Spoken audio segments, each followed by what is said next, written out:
Donc on va passer au dossier numéro 4. Hop. Il s'agit d'une femme de 67 ans, consulte son médecin traitant en raison de douleurs abdominales fréquentes. À l'interrogatoire, vous apprenez que les douleurs abdominales sont présentes depuis plusieurs années. Elles ont augmenté depuis les 7 derniers mois. En fait, ça correspond à peu près à la date du décès de son mari. Les douleurs sont plus intenses après les repas, souvent accompagnées de constipation, de ballonnement. Comme antécédent principal, elle a une HTA et un diabète non insulinodépendant. Son père est décédé d'un cancer du côlon à 84 ans. À l'examen clinique, on retrouve une patiente en bon état général, pas d'amaigrissement récent, palpation abdominale, mais simplement en évidence une sensibilité du cadre colique, pas de défense, pas de contracture. Et donc, pour soulager ces troubles, Madame X consomme régulièrement des laxatifs vendus en pharmacie sans ordonnance et des antalgiques de niveau 1 comme le paracétamol. Donc la première question, quel est le diagnostic le plus probable de ces douleurs abdominales? Deuxième question, est-ce que vous demandez des examens complémentaires? Ensuite, la patiente vous rapporte un examen qu'elle avait réalisé il y a 5 ans, voilà, qui est ici. Donc troisième question, décrivez l'examen. Est-ce que cette anomalie permet d'expliquer les troubles ressentis par la patiente? Donc la patiente revient vous voir quelques mois plus tard, alors qu'elle était satisfaite de vos traitements. Finalement, les douleurs abdominales recommencent. Ça évolue là très récemment, depuis la veille. C'est associé à une asthénie, une fièvre élevée jusqu'à 39,2 qu'elle aurait pris.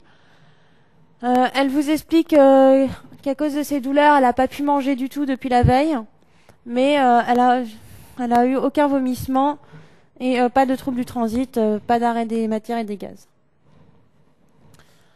Donc à l'examen clinique, votre patiente est fébrile à 38,7, a une tension à 14,8 et un pouls à 106.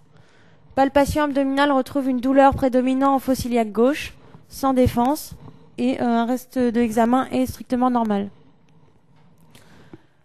Donc quel est le diagnostic le plus probable et quels examens complémentaires prescrivez-vous?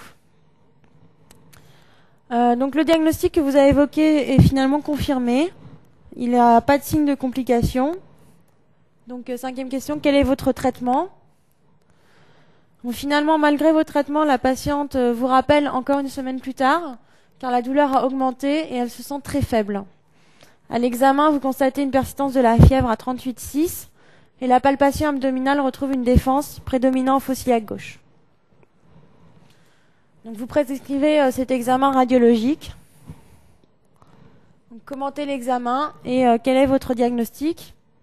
Donc, septième question, quel traitement conservateur pouvez-vous proposer et quels sont ses avantages pour cette malade? Donc on passe à la correction. Donc le diagnostic le plus probable des douleurs abdominales dans ce contexte, c'est a priori des troubles fonctionnels intestinaux. C'est une femme de 67 ans, c'est vraiment le terrain des TFI. Un événement de stress qui a aggravé les douleurs, le décès de son mari. Les douleurs abdominales, c'est important, qui sont fluctuantes, avec une constipation, des ballonnements, et à l'examen clinique, rien d'inquiétant, avec absence d'altération de l'état général et simplement une sensibilité du cadre colique. Donc est-ce que vous demandez des examens complémentaires et pourquoi? Donc oui, et on demande une coloscopie totale. Pourquoi? Simplement parce que c'est une femme qui a plus de 50 ans. Toute douleur abdominale de plus de 50 ans, même si vous pensez que c'est pas ça du tout, il faut absolument penser au cancer du côlon. Donc il faut absolument réaliser une coloscopie totale. Vous n'avez pas le droit de passer à côté d'un cancer du côlon chez quelqu'un qui vient vous voir pour douleur abdominale. Et par la même occasion, on va chercher une mélanose liée à la prise de laxatifs irritants, vu qu'elle prend des laxatifs vendus en pharmacie. On va rechercher des troubles coliques. Donc elle vous rapporte un examen réalisé il y a 5 ans. Donc voilà cet examen. Il s'agit donc d'un lavement baryté.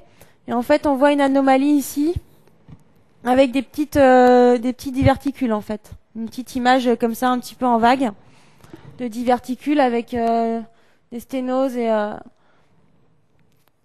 voilà. Donc, est-ce que ça explique les troubles?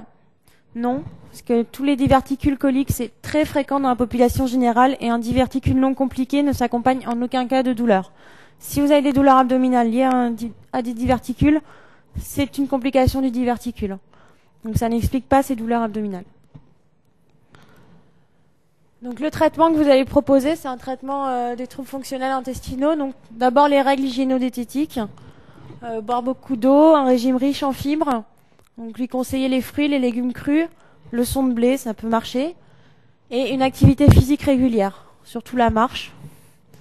L'arrêt des laxatifs irritants, c'est indispensable. Et si elle est toujours constipée, vous lui prescrivez des laxatifs plutôt type gel de paraffine comme le Lansoil ou les dérivés du PEG. Et un soutien psychologique. Au besoin, vous l'orientez vers un psychologue, puisque là, il s'agit de troubles s'étant aggravés avec le décès de son mari, donc peut-être qu'elle a besoin d'une aide. Donc ensuite, quand elle revient vous voir, là, on n'est pas du tout dans le même contexte, elle a mal au ventre, elle a de la température. Donc le diagnostic le plus probable, c'est a priori une diverticulite sigmoïdienne, qui est non compliquée. Donc on a le terrain qui est favorable, une femme de 67 ans, des diverticules qui sont connus, une douleur en fossilia gauche, mais pas de défense justement, ce qui nous fait dire que c'est pas compliqué, et un syndrome infectieux, donc à la fièvre élevée, l'asthénie, l'anorexie. Donc ensuite, vos examens complémentaires en urgence, vous prescrivez donc une numération à la recherche d'une hyperleucocytose, un ionogramme sanguin, une créatinine, surtout que dans le cas d'une infection chez une patiente traitée par metformine, on peut avoir une insuffisance rénale aiguë, la CRP et la glycémie puisque c'est une patiente diabétique. Les examens d'imagerie. Donc le scanner abdominopelvien, devant toute suspicion de sigmoïdite, est absolument nécessaire pour deux raisons. D'abord pour le diagnostic positif et ensuite pour la recherche de complications associées. Là, évidemment, elle était diabétique, donc on arrête les biguanides pendant 48 heures et on l'hyperhydrate. Si on a besoin de réaliser l'examen en urgence, on arrêtera les biguanides après l'examen et avec l'hyperhydratation, ça posera aucun problème. On n'est pas obligé de les arrêter avant dans ce cadre-là. Donc votre traitement, on va l'hospitaliser. C'est une patiente qui est quand même relativement âgée, qui a priori vit toute seule chez elle vu que son mari est décédé, qui est diabétique, donc un risque de complications. Donc on va lui proposer une antibiothérapie au départ probabiliste, double et active sur les germes digestifs, donc type augmentin et oflocette par exemple, pour une durée de 10 jours, en l'absence de complications. Des antalgiques et des antispasmodiques. Bon, évidemment, je ne vous ai pas remarqué le traitement du diabète. Si on l'opère pas, on peut éventuellement lui laisser le metformine, mais il faut évidemment bien contrôler sa glycémie. Donc ensuite, un régime sans fibres végétales pour environ 15 jours. Ça permet d'aider à la résolution des troubles, surtout les douleurs abdominales. Ensuite, donc on surveille. Donc une surveillance d'abord clinique. Donc à 48 heures, on regarde si la patiente est apyrétique. Donc la palpation abdominale avec la recherche d'une défense. Et la recherche de troubles du transit en cas de vomissement, d'arrêt des matières et des gaz. Et une surveillance biologique. Donc on va surveiller le syndrome inflammatoire biologique avec une numération, une CRP, donc le ionogramme et la créate, et bien sûr la glycémie chez cette patiente en particulier. Donc là en fait elle revient vous voir une semaine après parce que finalement après une semaine de traitement ça va pas mieux, elle a toujours mal au ventre, elle est toujours fébrile. Donc vous prescrivez cet examen radiologique. Donc là, en fait, il s'agit d'un scanner abdominal non injecté, sans opacification. Et en fait, vous voyez effectivement un volumineux abcès ici, donc qui vous fait évoquer une complication de la sigmoïdite. Donc c'est un abcès, en fait, vous voyez là, c'est une image vraiment liquidienne avec un niveau hydroaérique. Ça, c'est très évocateur, surtout dans ce contexte-là.